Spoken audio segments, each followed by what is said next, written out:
Alhamdulillahirabbil alamin wassalatu wassalam ala asyrafil anbiya'i wal mursalin wa ala alihi wa sahbihi ajma'in. Wa ba'du. Qala Syekh Musannif rahimahullah taala wa nafa'na bihi wa bi ulumihi fid dharain amin. Surat 107 Perengganan 06. Kata Musannif wa yasihul istisna'u fil iqrari idza wasalahu bihi. Kita masih ada bab ikrar yang nak sikit lagi kita habiskan ni insya-Allah.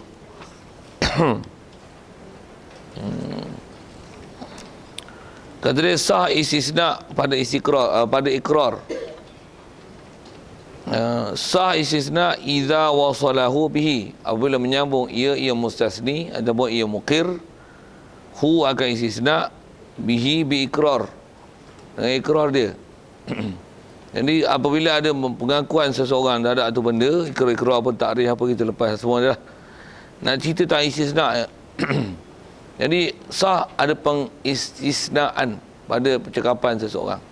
Kalau dia kata aku ada hutang kat dia 1,000 kena bayar, melainkan 300, sah. Dia nak guna cakap uslub macam tu kan. Walaupun kalau ikut orang Melayu kita jaranglah guna uslub istisna ni. Kita selalu cakap lurus ya, kalau kata hutang aku ada hutang kat dia 1,000 lah. Kita jarang kata aku ada hutang kat dia 2,000 melainkan 1,000. Melayu tak jadi uslub macam tu lah kan, tak jadi lah. Macam mana pun boleh ke cakap gitu? Boleh. Dan sah pengistisnaan. Tapi syarat wasalah. Kalau katalah macam ni, kata aku ada hutang kat dia 1,000. Untuk esok kata pula aku ada hutang kat dia 500. Tak 1,000 Ustaz, 500. Tak betul. Kaedah fikah dia bukan tak betul. Dia semalam, hari ni. Ini 1,500 lah. Istisna tu. Tu kan istisna. Itu adalah ziyadatul ikrar. Dia tambah ikrar. Semalam, hari ni. Adakah hari ni membatalkan semalam? Ada data huraian minta kat dia lah. Macam mana ni? Kata ni 500, semalam 1,000. Silap kata ni. Tersilap tu dia ikrar dengan hakul adami kan. Hakul adami tak ada rujuk. Satu nak bercakap, itu kaedah kita ni, bila bercakap jangan bercakap benda-benda yang tak ketahuan. Apa yang kena bercakap itu dipertanggungjawabkan kita. Jangan kata kat dunia, apatah lagi di akhirat, semua tu tanggungjawab tu. Dan memang akhirat esok tak ada manusia dibalas di akhirat esok melainkan disebabkan di atas apa benda yang dia bercakap. Jadi dia tak bercakap tu jangan cakap sembarangan lah. Itu dah bahasa dia. Tambah pula cakap ada salah, nak tarik balik bukan senang weh. Satu, bila dia ikrar satu benda, asal nak sebutnya, kalau dia istisna, syarat istisna sah apabila dia sambung kan. Apabila dia tak sambung, macam kalau saya bagi contoh tadi, mula kata dia aku hutang kat dia 1,000. Ni aku hutang kat dia 500. Dari segi kaedah fake-nya, dia tak dihukum istisna tu, bahkan dia panggil hukum ziyadatul ikrar. Maksudnya semalam, hari ni. Jadi hukum apa? Hukum hutang 1,500 lah. Kalau dia atas kata maksud istisna, tak sah istisna. Baik, itu asal fiqh yang kita bicara. Macam mana buat asal ayat dalam kitab adalah masalah istisna. Ai wasalal muqirru al istisna. Maksud kata mensambung bihi, mensambung ia akannya dengannya. Itu asal domir lah kan. Illa iza wasalahu bihi, bila menyambung ia hu akannya bihi dengannya. Nya tu. Apa maksudnya wasalal muqirru, sambung apa, iqrara istisna bi bil mustasna minhu. Itulah. Kalau ikut dia domir kembali ke situ. Jadi kalau dalam konteks ayat contohnya aku hutang ada 1,000 melainkan 300. Jadi istisna tu melainkan itulah istisna, dihubungkan bil mustasna minhu dengan 1,000 yang disebut. Pasal dalam kaedah kita tulis ayat, kalau kata aku hutang kat dia 1,000 melainkan 300, 1,000 tu dipanggil mustasna minhu. Ila tu adatul istisna kan. Kemudian selepas pada ila tu melainkan 300, itu dipanggil mustasna. Itu kaedah bahasa Arab sikit lah. Jadi mesti syarat istisna ni, maksudnya nak sebut illa tu mesti syarat berhubung dengan mustasna minhu. Jadi kalau bercerai, dia tak sah. Pasal kaedah-kaedah bercakap, ayat yang telah terputus, dia tak dihukumkan istisna daripada mustasna minhu yang disebut sebelumnya. Kira istisna dalam bab-bab kita bercakap, dalam bab-bab kita muamalat, begitu juga dalam bab munakahat, dia takkan dipakai istisna melainkan idza wasala bih, bila disambungkan dengannya, dengan mustasna minhu. Kalau tak sambung, tak pakai. Istisna itu tak dipakai. Kalau kata aku nak beri dia 10,000, tu istilahnya janji lah, bukan ikrar lah. Aku ada hutang kat dia 10,000, tu ikrar. Aku hutang kat dia 10,000, untuk esok baru dia khabar, melainkan 400. Dia. Kalau tak esok pun, apa-apa yang diistilahkan bercerai daripada percakapan ni dengan yang selepasnya, itu sudah memutuskan untuk nama usul, untuk mana sambung. Kita duduk bicara tentu tak masalah sambung tak sambung je. Sikit kalau kita panjangan ke bab tafsir, bab hadis. Kalau kita belajar bab ilmu tafsir, ilmu hadis, bab ilmu tafsir, ilmu hadis, dia sah istisna daripada kalam lain. Boleh? Istisna ni lah kalau kita belajar khusus dalam usul fiqh, dia panggil bab lafaz am dengan khas. Siapa am, siapa khas. Bila setiap lafaz am mesti ada taksis dia, dan taksis ni ada yang istisna, ada yang muttasil, ada yang munfasil. Ada yang istisna Quran dengan Quran, hadis dengan hadis, hadis dengan Quran, Quran dengan hadis. Jadi ada kepelbagaian yang bermacam-macam.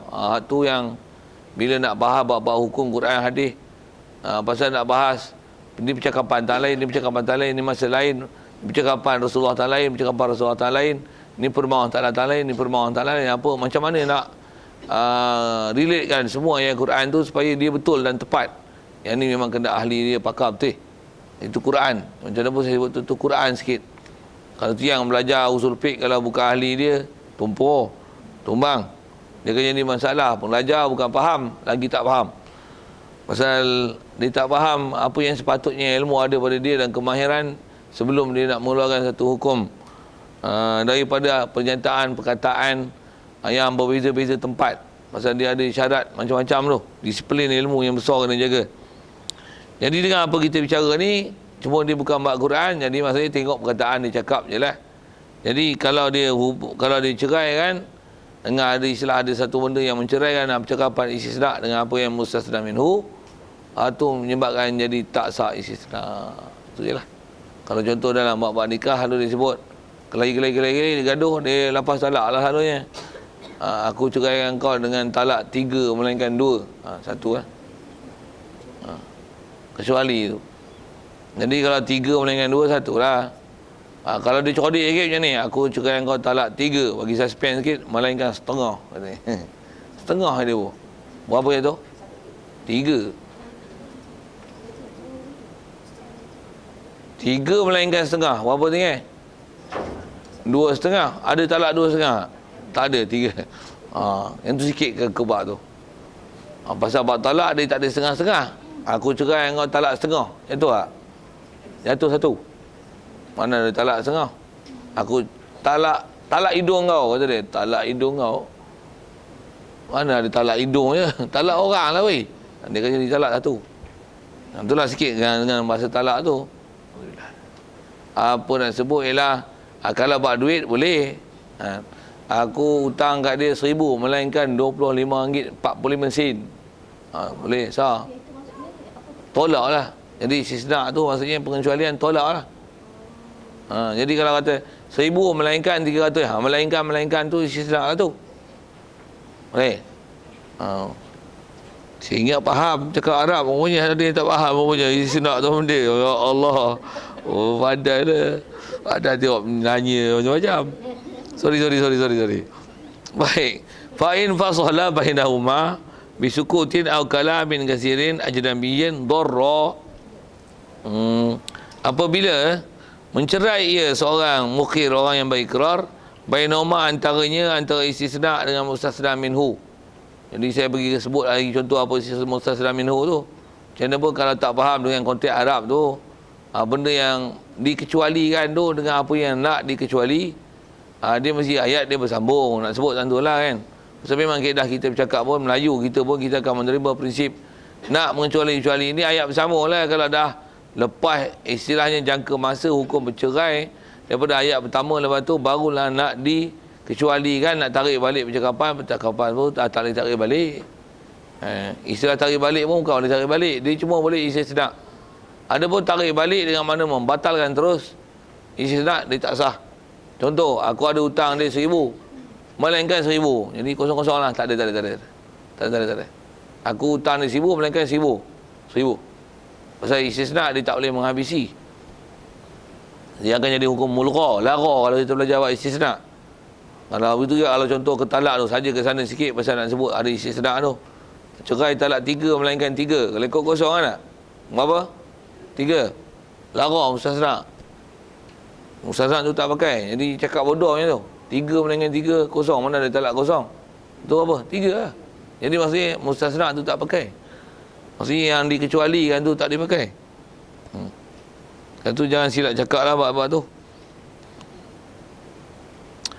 Jadi kalau ada kalam ajnabi darra, maksudnya kalam ajnabi ni pencakapan yang asing, yang tak ada berkena-mengena dengan perkataan yang duduk bincang, duduk sebut dengan ikrar dia. Hak tu kalau ada benda asing, dia hukum cerai.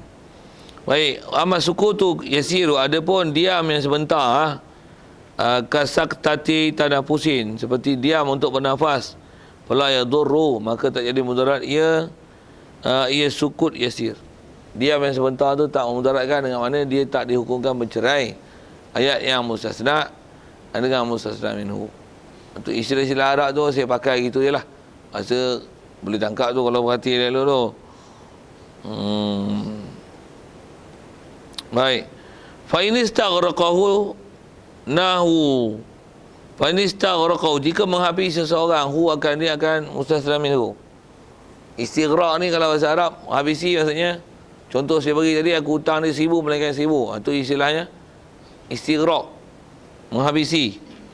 Baik, kalau dia istighraq, dia menghabisi, melainkan tu, fa in istaghraqahu li Zaidin, kata li Zaidin alayya asyaratun illa asyaratun. Jika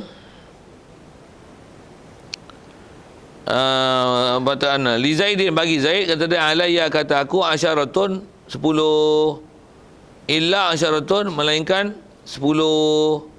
Istilah disebut darra, mudarat ia istisna. Istisna tu mudarat. Maksud mudarat apa? 10 lah kena bagi. Maksudnya dia tak dihukumkan istisna. Sedangkan kitab lain digunakan bahasa lagun, sini digunakan bahasa darra. Jadi mudarat maksudnya istisna tu tak pakai. Istisna tu tak pakai. Jadi 10 melainkan 10. Mudarat ia, maksudnya melainkan 10 tu mudarat. Jadi maksudnya 10 lah dia pakai. Cuma bahasa olah dia macam tu sikit dalam bab istisna. Habis. Kalau ikut istisna itu je dia nak sebut.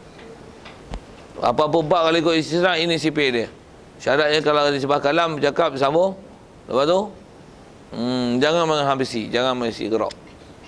Kalau ada benda-benda yang boleh bagi setengah, maka boleh bagi. Ada benda yang tak boleh dibelah bagi setengah-setengah, maka tak sah belah bagi. Dia akan terus dibundarkan pada apa angka yang paling hampir. Dia round up dengan dia kepada nombor bulat, kepada nombor bulat apa disebut, kepada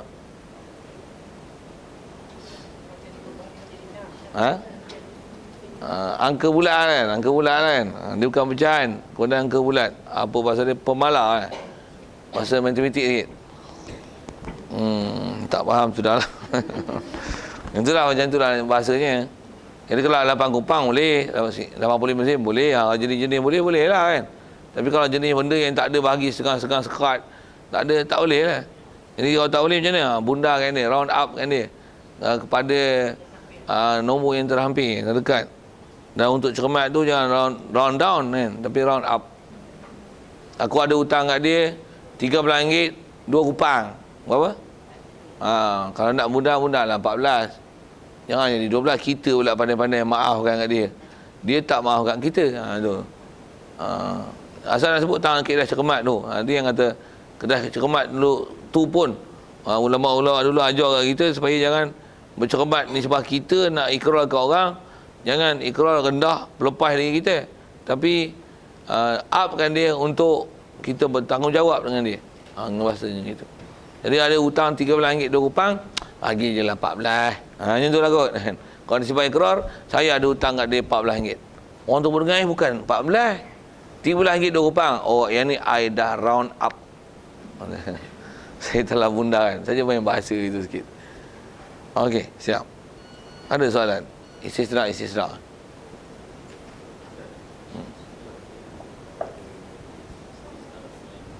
Mustasna minhu tu. Oh. Kalau sebut ni, aku hutang kat dia 10 melainkan 3. 10 tu dipanggil mustasna minhu. Melainkan tu, itu ada tu istisna lah, melainkan. Ilah tu. Kemudian lepas ilah tu dipanggil mustasna. Mustasna minhu. Mustasna minhu tu yang mula-mula tu, 10.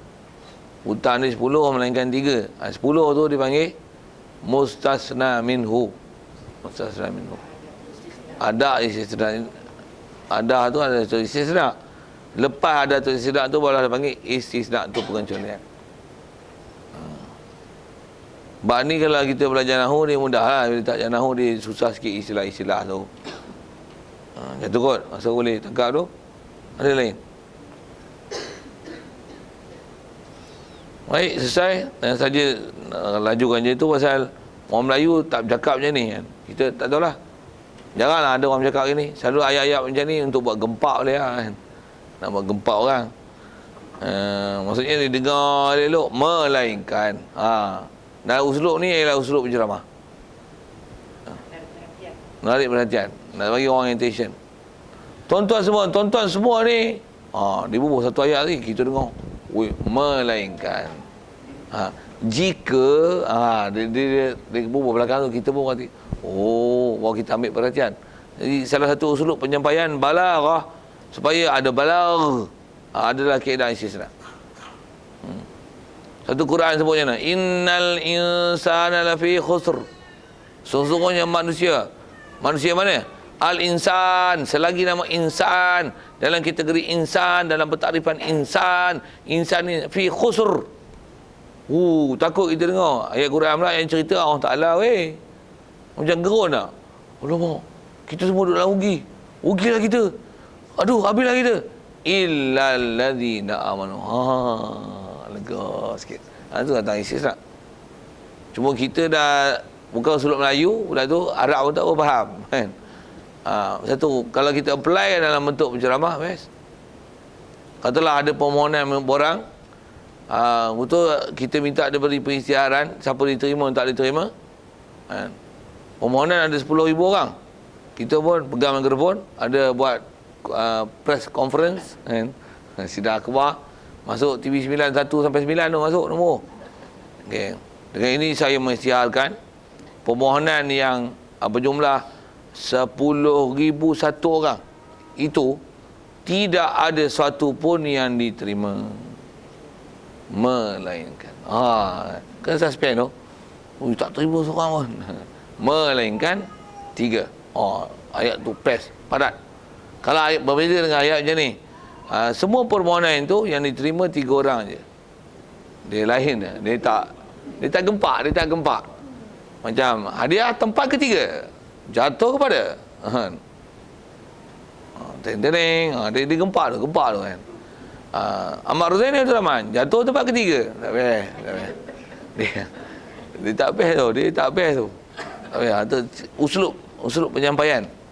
Satu, siapa yang memang nak masuk dalam bahagian penceramah ke apa ke, tapi saya uslub tu tahu, tapi kita tak rajin menceramah, tak gunalah pendekatan tu. Satu, kalau nak jadi motivator, lebih pada motivator kita boleh bagi. Mengaku itu. Saya saja baru itu saya memang belajar. Khususnya kalau belajar dalam ilmu Arab ni, antaranya yang dipanggil ilmu balaghah tu, memang kita diajar skill penyampaian. Pasal asalnya ilmu tu belajar apa skill yang ada dalam Quran, uslub penyampaiannya. Lepas tu kalau kita faham, gunakan tu, apply lah dalam penyampaian kita. Yang tu ilmu balaghah tu. Lepas tu kalau saya punya pengalaman ngaji lah, tok guru yang memang nahu, sorok, balarah semua pandai ni, dia memang tak, dia malas berceramah. Kerana tak kaji berceramah pun. Tapi tengok bila dia ceramah, dia guna uslub tu. Uslub apa? Bara'atul istiqlal, mura'atul nazir. Kalau saya sikit saya sebut tu. Dia guna uslub ijaz, itlab, itnab, musawah. Lepas tu uslub taukid. Semua dia pakai. Uslub tamyiz, uslub apa lagi? Uslub hal. Uslub istifham dengan mana istifham dengan amar, istifham dengan mana nahi. Jumlah khabariyah dengan mana fi'il amar, dengan mana nahi. Kita tak biasa belajar, tak faham tu benda ni. Kalau orang memang ngaji, ada ilmu, dia reti, dia boleh apply kan benda tu, sat lah. Sat lah. Saja saya sebut itu.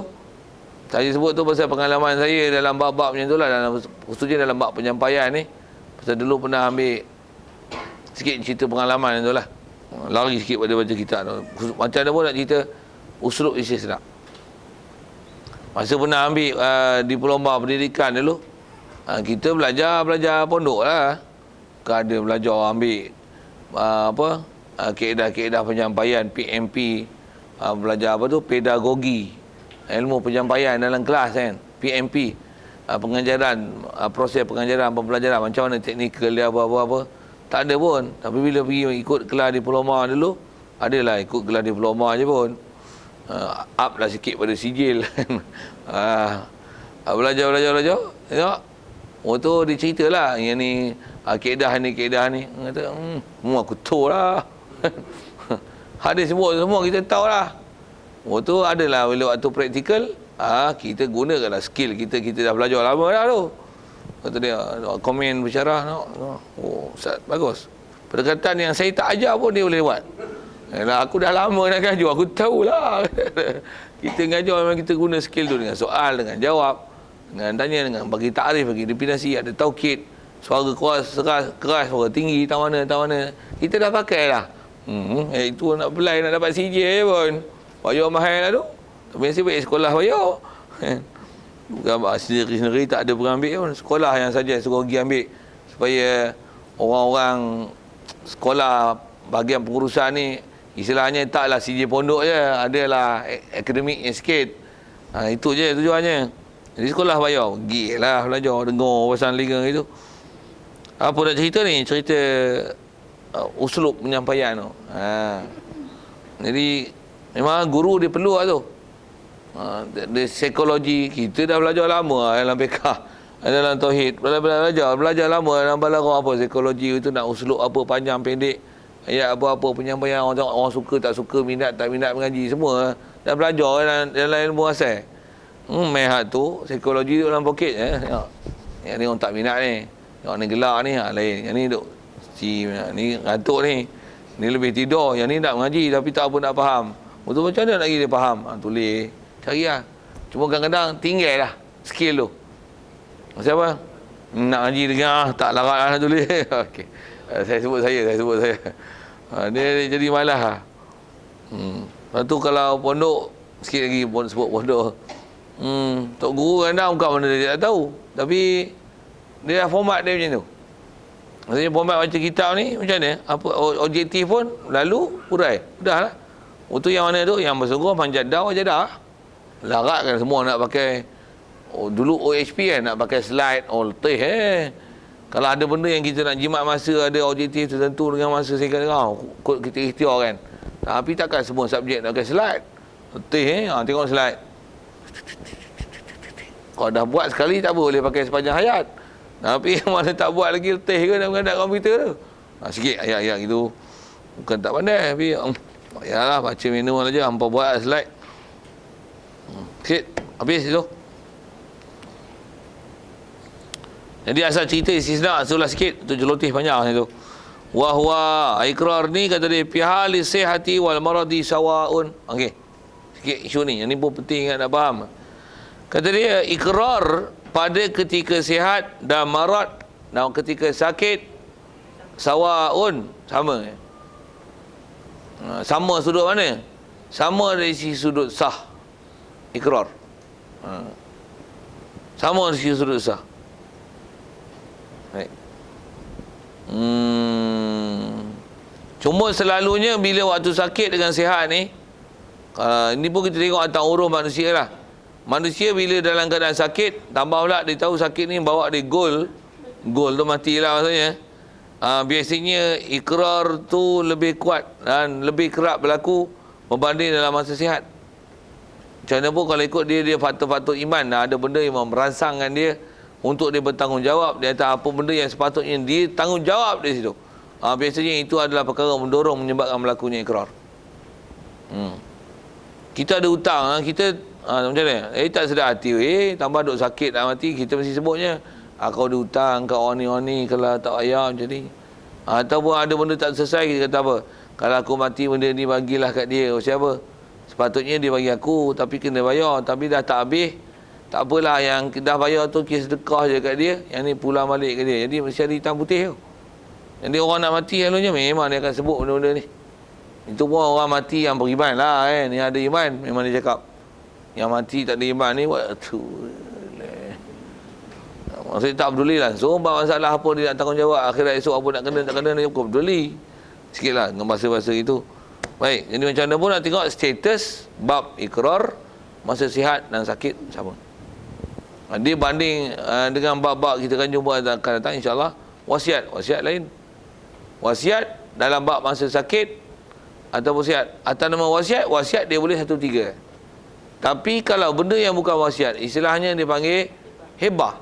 Maksudnya bagi masa lah ni, masa duduk sihat.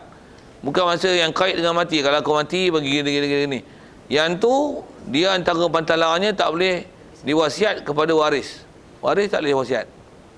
Tapi kalau hebah, ikut hang, waris tak waris, anak ni nak bagi sikit, nak bagi banyak.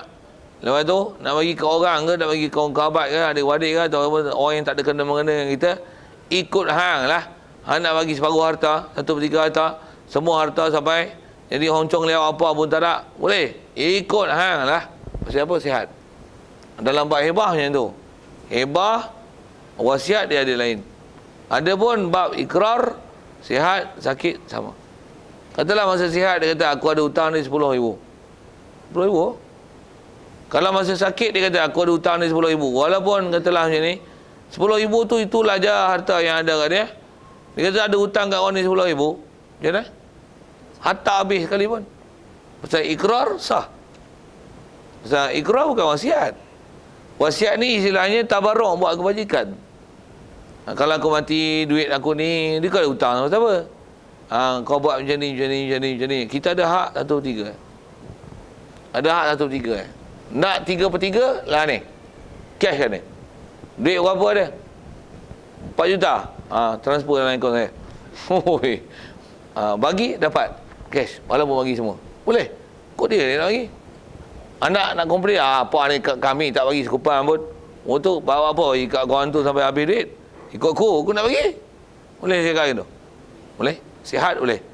Tapi kalau tengah nak mati, bofi tengah, bahasa tengah nak mati, atau istilahnya sakit yang membawa mati, kalau dalam bab wasiat, buat wasiat tak boleh. Dia boleh 1/3. Walaupun dia kata gini, adik aku tu bagi kat hampa semua lah, bagi kat dia ni, semua bagi kat dia, aku pun nak pergi tak lama lah, hampa tak payahlah, hampa dah duit banyak, aku nak bagi kau tu. Dia sebut orang ni, walaupun dia kata bagi semua dulu 1/3. Pasal tu istilah dia wasiat. Maksudnya selepas mati pun nak bagi.